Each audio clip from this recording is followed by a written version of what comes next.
right, welcome back. Throwing Hammers podcast, flying solo this morning. Just wanted to get out there a couple thoughts, do a little fight night preview for tomorrow night's fight card. And there's been a lot of slack, I feel like. Been a lot of chatter online about this not being a great fight night. And obviously the pay-per-view next week is a little bit, weak without the main event. And, I've been a proponent, or on our last podcast, it's like thinking about I'm paying $85 and the main fight is canceled. It's a whole other topic. But anyways, really think the UFC should come back and do something, be a little proactive and give us a little discount or something. I mean, it's just not the event that we were expecting. So whatever. I mean, it is what it is. But looking at the card for tomorrow night, I mean, obviously main event, Stephen Thompson, Wonderboy against Kevin Holland. I think it's a great matchup. I think it's a great matchup for Kevin Holland. Wonderboy is a striker, and Kevin Holland is obviously a striker and didn't showed against Chimaev that, he's really not in the wrestling game and really shouldn't be considered to fight any wrestlers in the future, in my opinion. But looking forward to that one. I'm sure everybody saw Kevin Holland's interview, pre-fight interview, where he said, he's thinking of retiring if Chimaev gets a title shot at 185. How serious was the retirement thing? And it was serious as hell. I mean, it's super serious, and it's still on the table. And it's like if I wake up Sunday morning after beating Wonderboy, and you guys have Chimaev fighting for a 185-pound world title when he's never won a fight at 85 in the top 15, I'm retired. It's like, I understand business is business, but favoritism is favoritism. The kid missed weight. I had to step up to fight him after he missed weight and make the fight happen. I shouldn't have had to do that, but I did what I had to do. I did what I was supposed to do for a company man. So I'm sitting here telling you guys now, certain things have to go certain ways. If they don't go certain ways, if we don't get what we were promised, if things that we talked about aren't honored, yeah, you might as well just go ahead and give me my resignation papers and let me go home and fucking smoke weed and play video games for the rest of my life. Open up. Big controversy there. I mean, the UFC is going to do whatever they want to do, but, it seems like, he's taking a stand and drawing a line in the sand and saying, hey, I'm gonna retire if that happens. He doesn't agree with that. He doesn't agree with somebody coming into a division that doesn't have any fights in the division, is not a champion in another division, to come into the the 185 welterweight division and fight for a title. So that's his opinion. Whatever, it is what it is. We also have Brian Barberena and RDA, Rafael dos Anjos. I feel like there's been a lot of talk about this fight online too, and I feel like, RDA is getting older, and his last couple fights, you could see that, he's not the same RDA as before.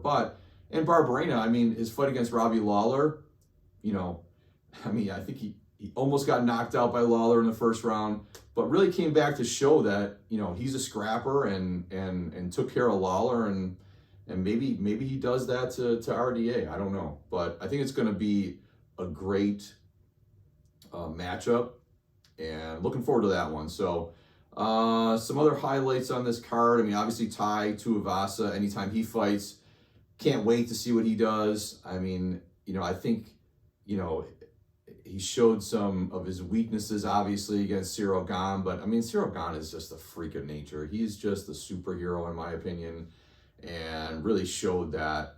I mean, he's top cream of the crop in that heavyweight division. So, but looking forward to this. Pavlovich, I'm looking at his last fights here to see if we can see who he fought last time, but can't really see that. Let's see, not really sure. But anyways, should be a good fight. I mean, obviously always entertaining when Tai fights. Looking for the shoey at the end. Hopefully we'll see what happens there. But a couple other notables on this fight night card. Jack Hermanson, excited to see him fight again. I love Kyle Dawkins. Always exciting when he fights. And even the prelims, Phil Rose on the prelims, Angela Hill fighting again. Clay Guida seems like he fights every 3 weeks. So he's on the card. Michael Johnson on the card. So there's some notable names on this card, and I'm looking forward to it. I'm looking forward to this fight night, just because of the notable names, right? I mean, there's a lot of fight nights in the past where people bash the fight nights, and basically it's a card. There were plenty of cards back in like September, maybe October, that we didn't even know. I mean, I don't know. I'm a pretty avid fan, but when there's names on the card and you don't recognize any of the names, then it's you're scratching and clawing to put these fight nights together. But so looking forward to this weekend, tomorrow night. Looking forward to this fight night in Orlando, and also looking forward to the pay-per-view next week. I mean, like I said, I'm disappointed in it, but good names on that fight. Obviously, Patty coming back. We're looking at Bryce Mitchell coming back.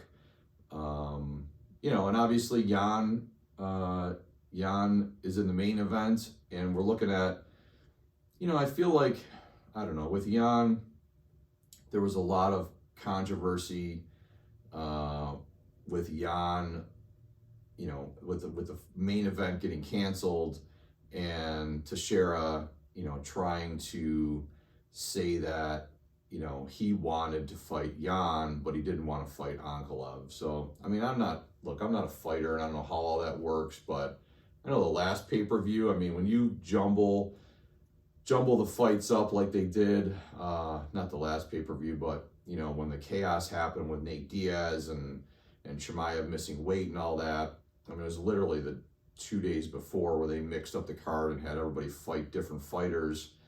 I mean, you think they could have done something to have Teixeira or appease him. I mean, he's put his time in, right? I mean, you can't deny what Glover Teixeira has done for the UFC, and for them to say, forget it, we want you to fight Ankalaev, the rematch with Jan is not happening. I don't know. To me, it's kind of jive. I mean, they should have booked Jan versus Glover, and then maybe had a replacement fighter for Ankalaev. So I don't know. But looking at that card, I mean, like I said, there's some notables on there. I think Jan and Ankalaev is going to be a great fight. Ankalaev, I think you pronounce it. I don't know. I'm bad at that. But anyways, that's going to be a decent fight. You got Patty, you got Robbie Lawler, you got Darren Till against Dricus Duplessis, I think you say it. But he was very entertaining in his last fight, and he goes out there and throws. I mean, I don't know if you guys remember Duplessis in his last fight, but I mean, it was throwing back and forth, and I'm excited to see Darren Till back in action finally. So we'll see what he does, right? I mean, we'll see. Obviously, training with Chimaev obviously has to help him in that regard, but we'll see what happens. So just wanted to give a little preview, little short video.